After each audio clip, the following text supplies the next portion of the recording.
जन्मेजय की कथा महाभारत और पुराणों में बहुत महत्वपूर्ण मानी जाती है। वे अर्जुन के पुत्र अभिमन्यु के बेटे परीक्षित के पुत्र थे, यानी पांडवों के वंशज। उनकी कहानी बदले, क्रोध, श्राप और अंत में ज्ञान प्राप्ति की कथा है। जन्म और वंश। महाभारत युद्ध के बाद पांडवों का वंश लगभग समाप्त हो चुका था।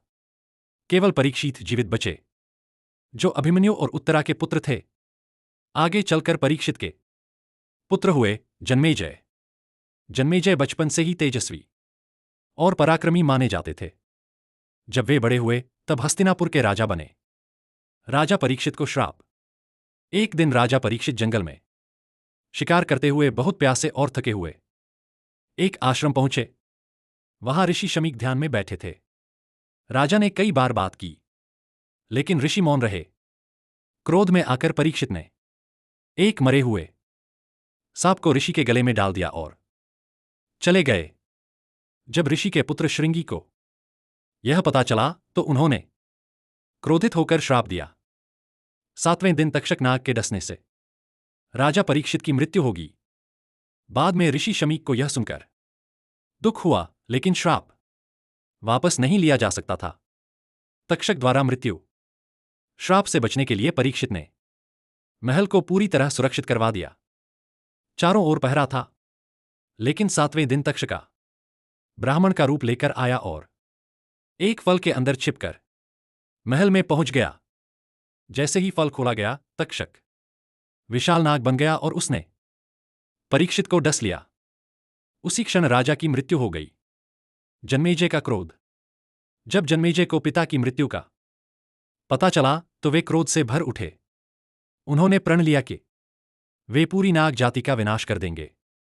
उन्होंने एक विशाल सर्प यज्ञ, सर्पसत्र करवाया। इतने शक्तिशाली मंत्र पढ़े गए कि संसार भर के सांप खींचकर अग्नि में गिरने लगे। हजारों नाग जलने लगे, यहां तक कि तक्षका भी बच नहीं पाया। वह देवराज इंद्र के पास छिप गया, लेकिन यज्ञ के मंत्र इतने प्रबल थे कि इंद्र का सिंहासन भी खींचने लगा। आस्तिक मुनि का आगमन। तभी एक युवा ऋषि अस्तिका वहां पहुंचे। वे आधे ब्राह्मण और आधे नाग वंश से थे। आस्तिक ने जन्मेजय को समझाया, क्रोध में पूरा वंश नष्ट करना अधर्म है। आपके पिता की मृत्यु श्राप के कारण हुई थी। बदले की आग कभी शांत नहीं होती। जन्मेजय पहले नहीं माने, लेकिन आस्तिक की बुद्धिमानी और शांत वचनों से उनका हृदय बदल गया। उन्होंने यज्ञ रोक दिया और तक्षक सहित बाकी नागों का जीवन बच गया।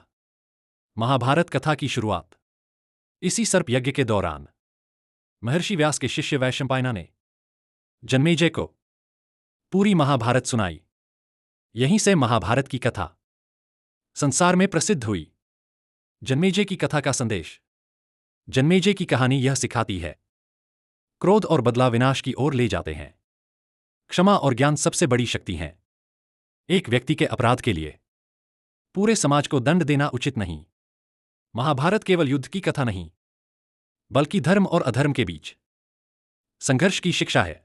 यदि यह कथा आपके दिल को छू गई हो तो लाइक और सब्सक्राइब कीजिए और कमेंट में जय श्री कृष्णा जरूर लिखें।